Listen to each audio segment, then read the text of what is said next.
So I do want to ask, with you being a business owner, um, and your personal experience with your hair, have there been notices from your mentorship of you starting your business, if you had any? I know you said this whole idea came from your experience of what was missing from your um head spa experience. What was something that Girl, it as a, wasn't even a hair spa. It was supposed to be just a sip of shampoo. oh well, Bless her it heart. She couldn't stick it. Bless her heart. but it didn't develop into a spa The place for me. whole, and I'm Yeah. still waiting on the shampoo. Well, the shampoo experience for us. So, as a business owner, what are some things that you can share with other stylists that potentially want to become a business owner or just have a brand behind their technique that they offer to the public? Really enjoy what you do. Mm. Enjoy what you enjoy, the fullness of it, first and foremost. If you don't want to wash hair, don't become a hairstylist. Please don't. We're moving on from that. Um, They got the hint. God. Um, Authenticity. Mm. I think authenticity is one of the biggest things that I would tell someone. I think a lot of times we can easily get caught up into doing what someone else is doing. Um, a luster and a lover can do the same thing, but have different intentions, and it will give you different results. 100% true. You have to be authentic in what you're doing and not do it just because someone else is doing it or just because someone told you to do it. Even if it's a good idea, if you don't have that personal conviction in you, it doesn't have the same energy to it. Mm. I know this from experience. You'll be running around like a chicken with your head cut off. I used to take and act on more suggestions. And then I had to kind of take a step back and say, no, you do what you do for a reason because you tried another way and it didn't work, or this or that. So you really also have to operate with a certain level of authenticity and conviction and not waver. Are you changing your mind because you just want to change your mind or you got some new information? Mm. Stick with it. Because if you are easily swayed with what everybody tells you to do, meanwhile, everybody's usually sitting on the couch. You're going to have a tough time. Get an idea, grow it, stick with it, and be willing to change. But be willing to be flexible, but be flexible with intention and with wisdom and insight. Mm. Yeah. Have you noticed? I noticed for me in the industry, the we have a high trend with Black women hair trending to what they see what everybody else does, what's popular at the time. Especially as being stylists, we'll hear. Of course, we have to make a living and costs and factor in everything that it takes to run a business. Um, do you think, as stylists in today, I would say what's trending now with some stylists, are they catering to what the client needs?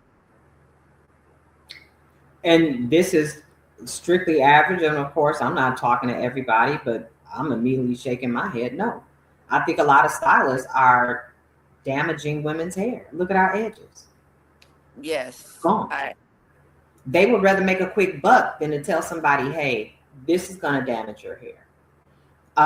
My clients, some of them used to try to get me to do weave and extension back in the day. And me personally, I didn't want to do it because I didn't want to be a part of the problem because a lot of it is a part of the problem. It looks beautiful, all that, blah, blah, blah. Fight me. It's a part of the problem. I'm seeing the results of women who have braids. I just had a client this week. We'll talk about this online, offline. She's doing a hair transplant. It was amazing.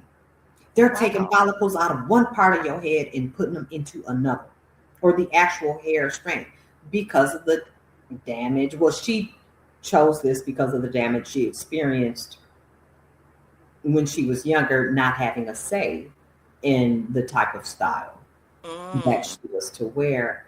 Um, but no, I don't think that the stylists are providing services that fully speak to and promote the health of our hair. A lot of it is doing just the opposite.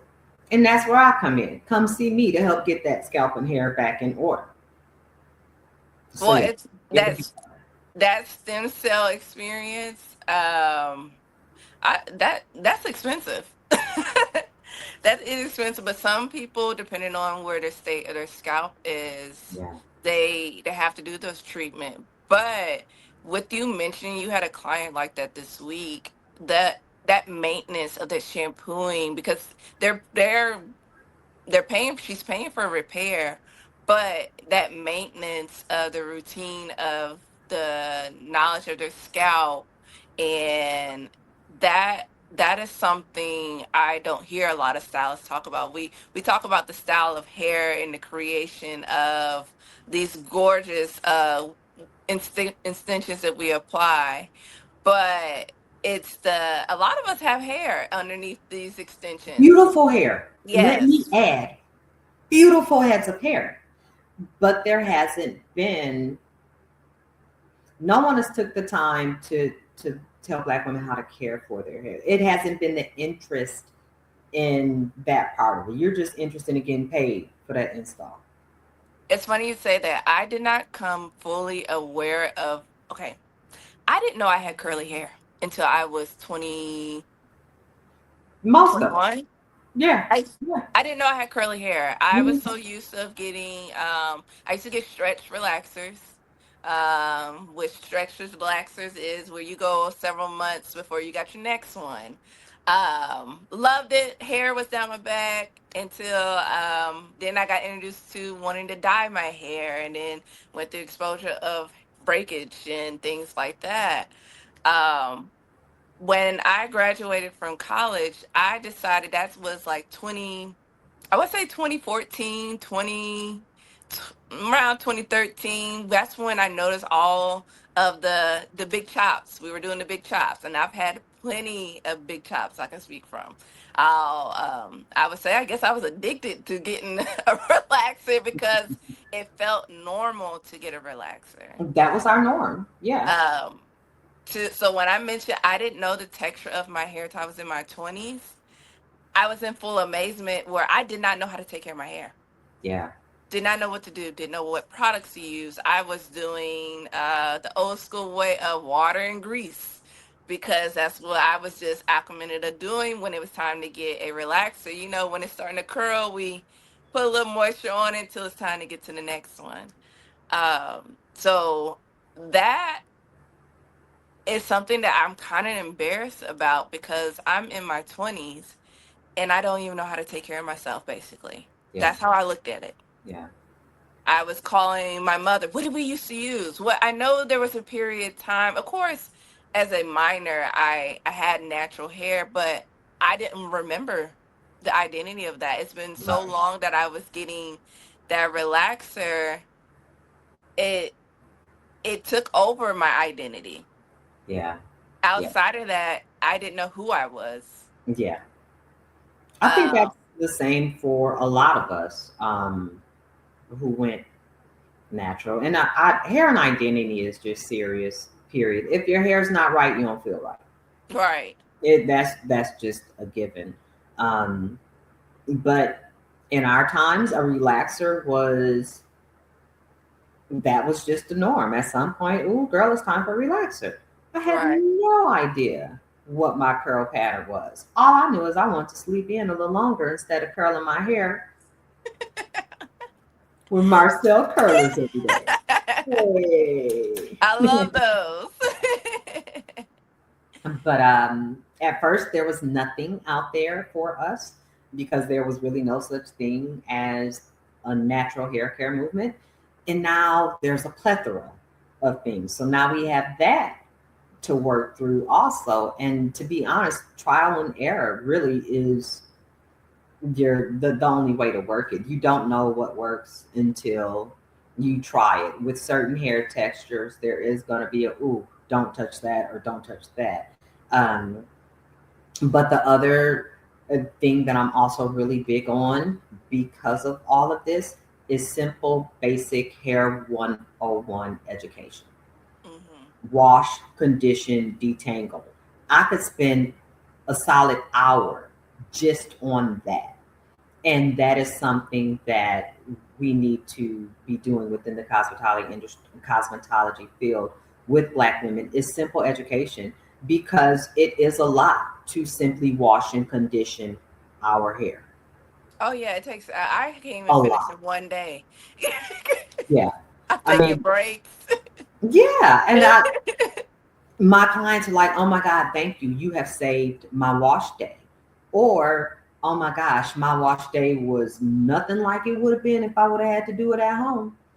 It's it's really rooted in Dallas is making hair more pleasurable for Black women. It is making the experience something you look forward to, not something you dread.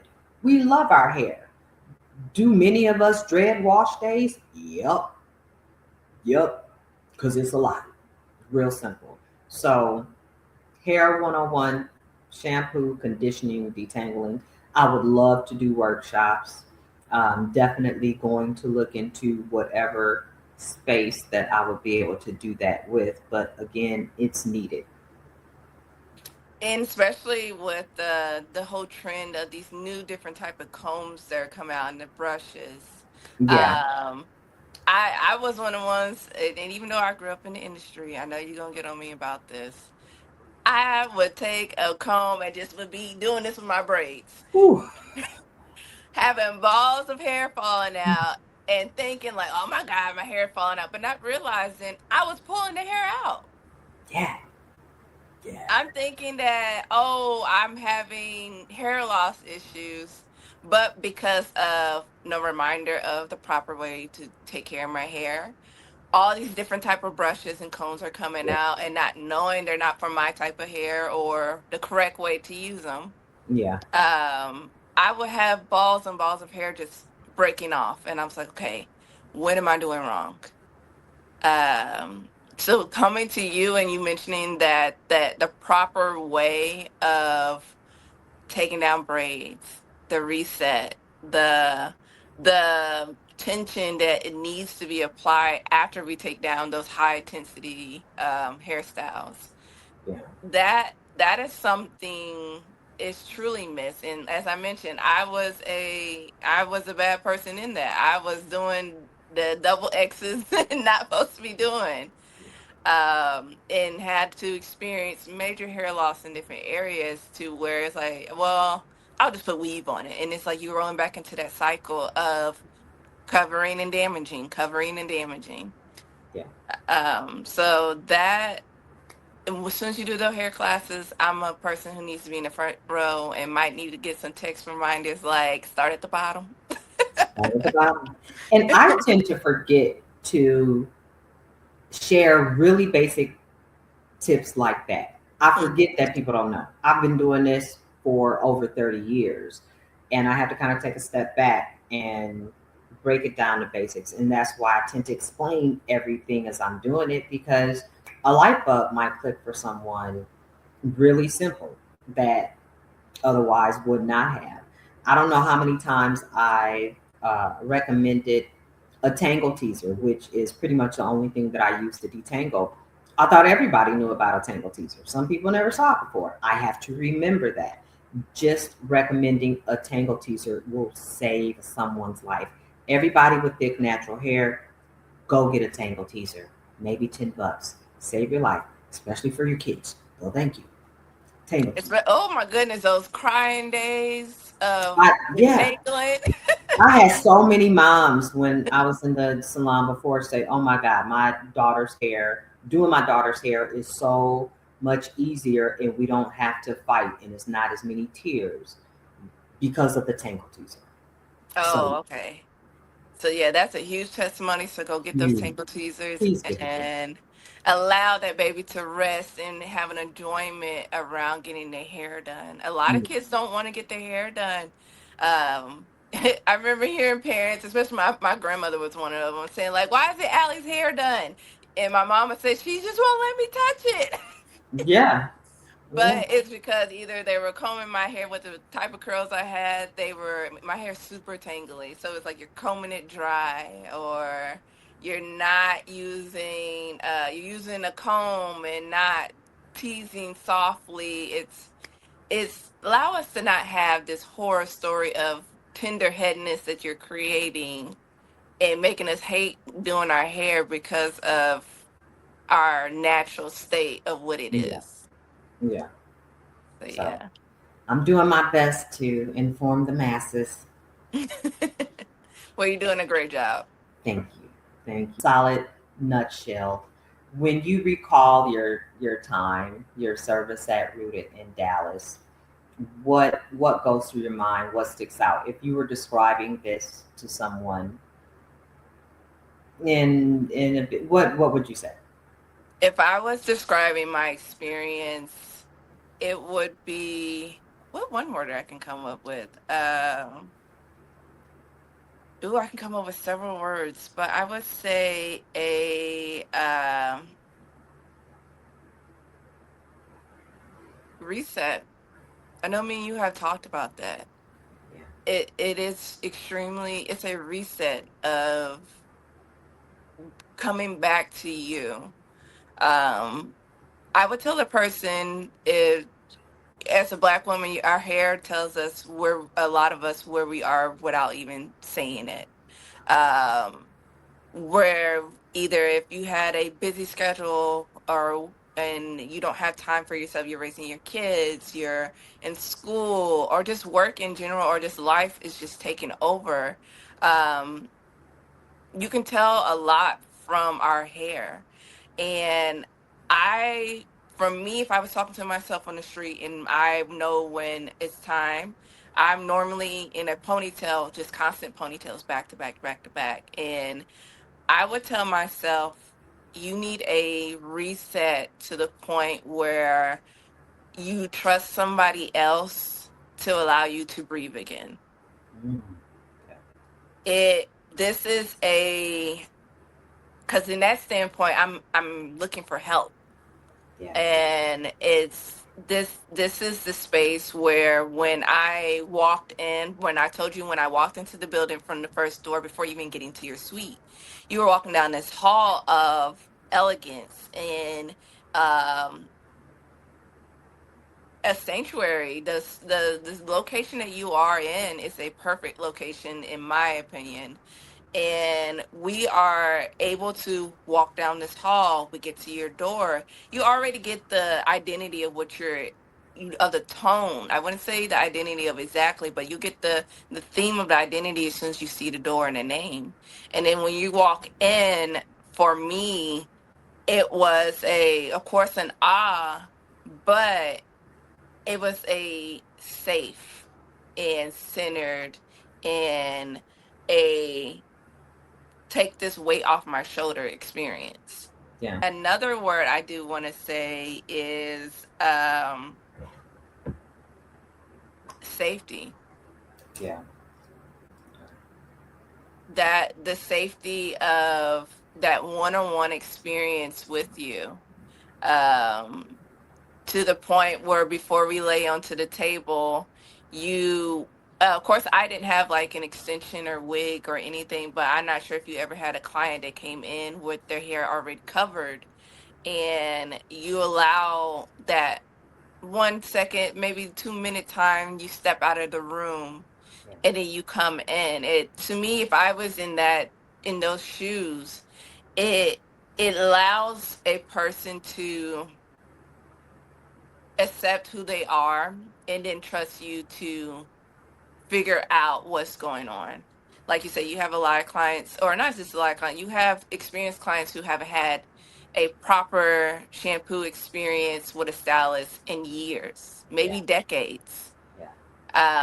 Just because of prior experience or just not finding exactly what they're looking for to feel like they needed to spend that value in another area. Yeah. You have created a space that is open to all situations dealing with Black women here. Yeah.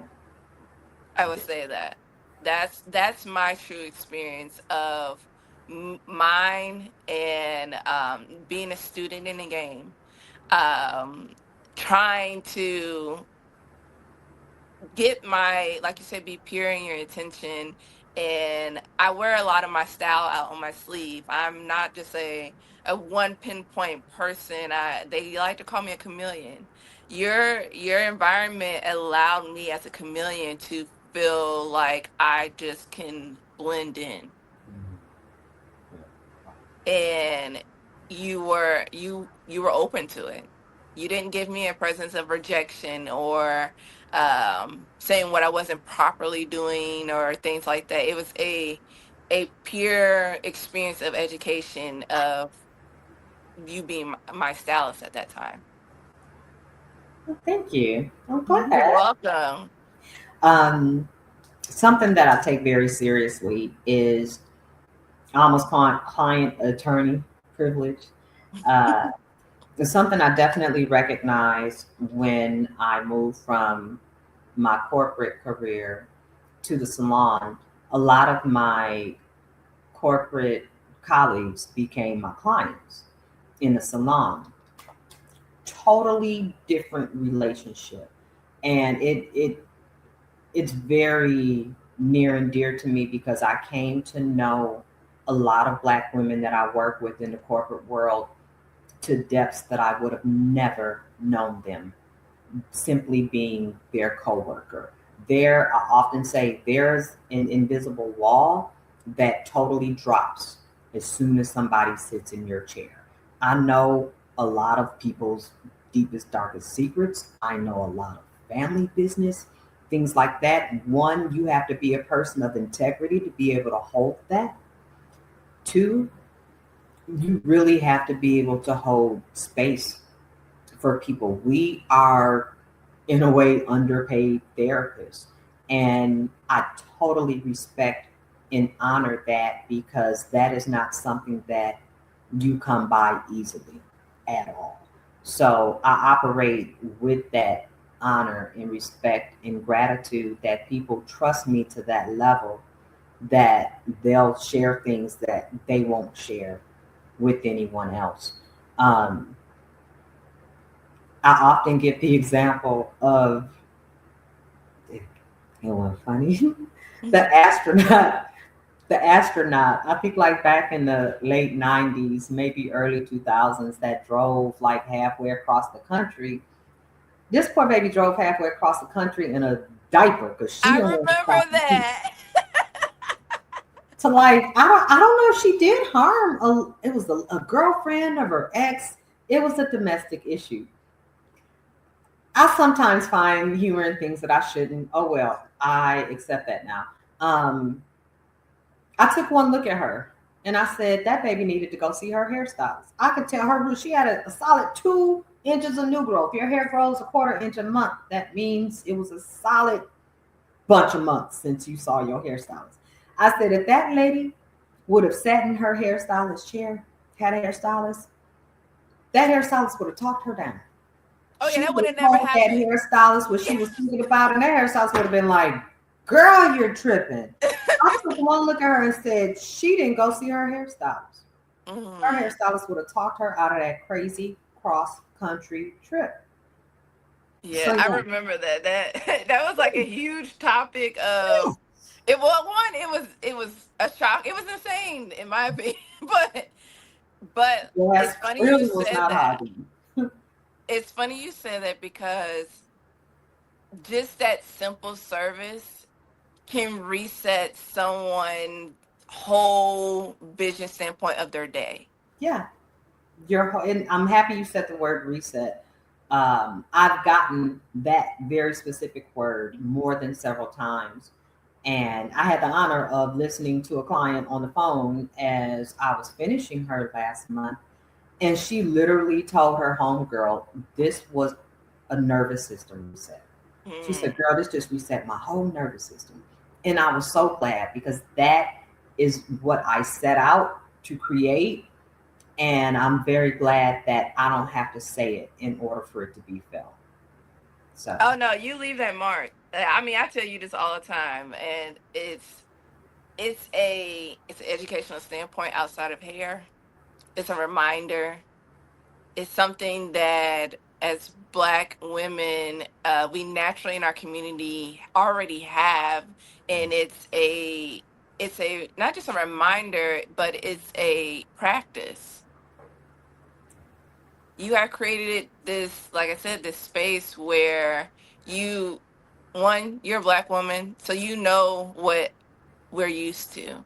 You know what, during the journey of our experience, you've seen the success behind the routine of going to a stylist. Like you say, you have your corporate friends that you've seen them work in a work environment, what the mask looks like, to the standpoint where outside of that and they come to your chair, it's a whole different identity.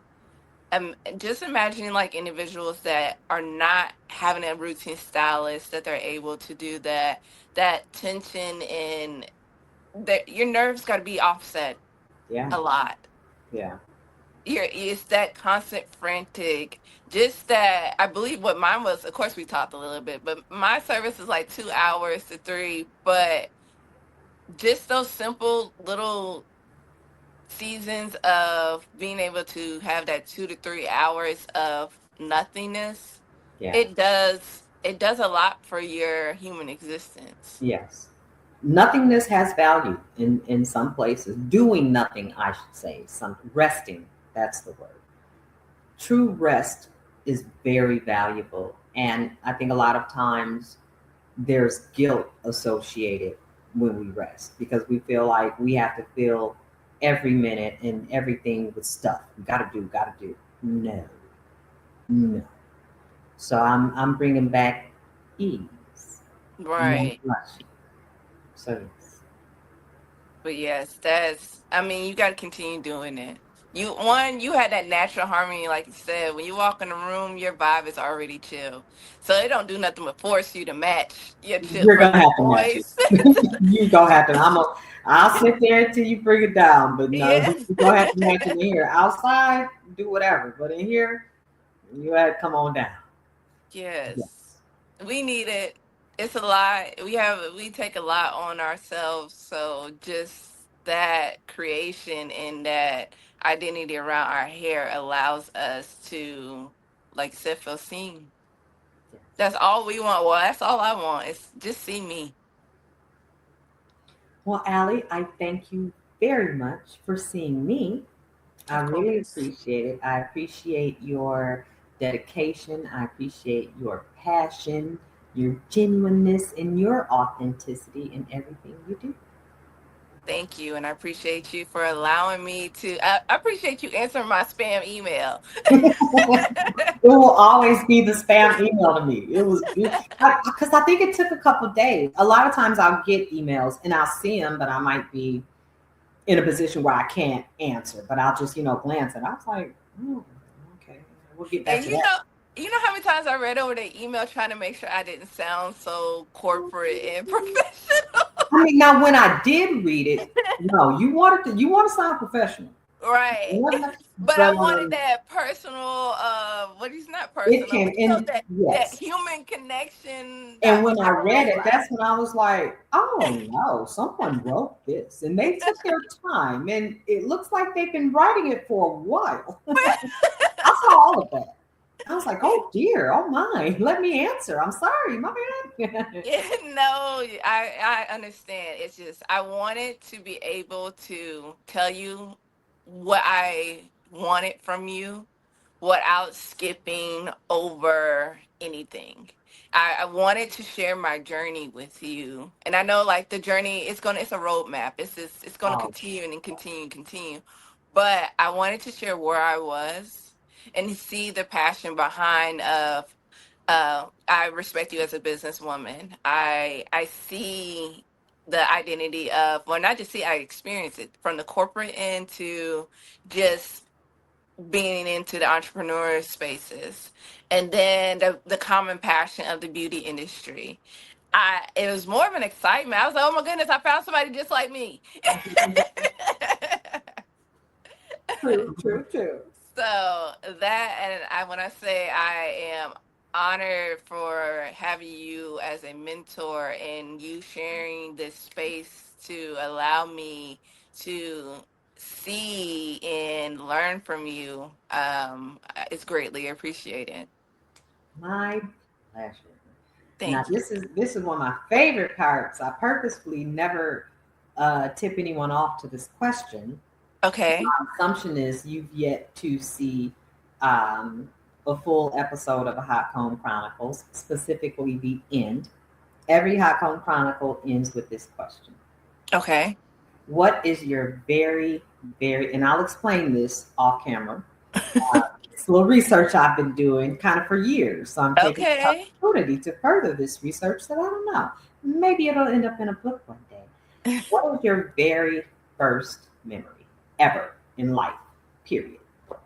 About my hair? No, no, no. You're very totally non-hair related.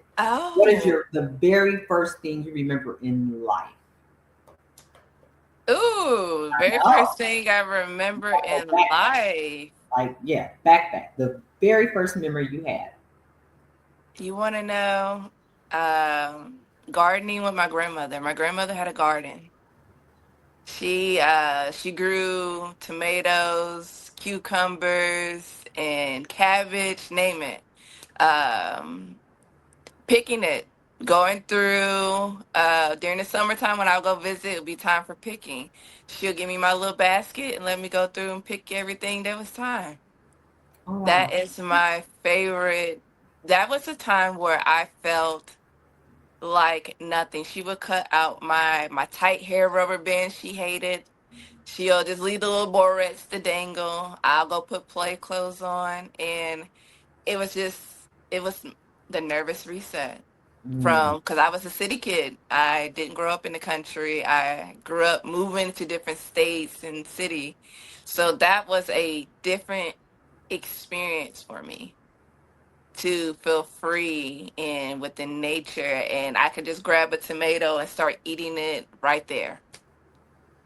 I was so used to the supermarkets. We didn't go to the supermarkets. We only went to supermarkets for meat, but for vegetables and stuff, we just went yeah. outside. Oh, that's beautiful. Yeah. I like So that. that is the first. When you ask that question, I haven't thought about that in a year. I know. I love this question because it really it's a good question. By how old were Yes. you? Ooh, my sisters were 10 years apart. I would say about 6 or 7. Okay. 6 or 7. That, and it was something I looked forward to every summer. Or during the times when she was still with us, that was my experience of bonding and getting connected to, I guess I would say, my roots. Mm-hmm.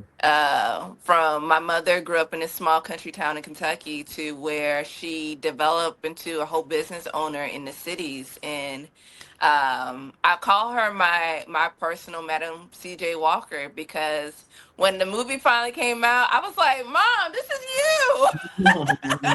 Yeah. But she says she looked up to that, and it Mm-hmm. shows where the history of where we come from as Black women and the possibilities, and if we just believe in ourselves, anything can happen. Yes. Absolutely. So I thank you. I appreciate you asking me that and reminding me of that memory. Yay. You're welcome. Well, that was beautiful, beautiful, beautiful. Thank you. Thanks again for this wonderful conversation. I love the hair combos. They're always well needed, always very meaty.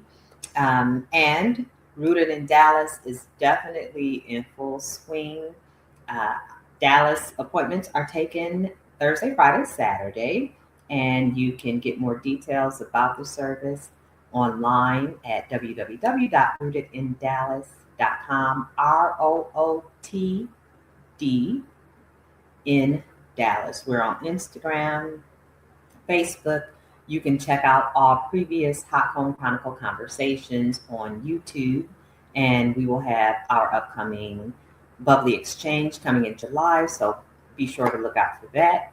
Let's see, any other information? Clients, don't forget, you refer 3 people, you get a complimentary service. So please check us out. Come on in, get your rest and relaxation on, and see what this wonderful head spa experience is all about. Until then, take care of your hair, and I'll be here whenever.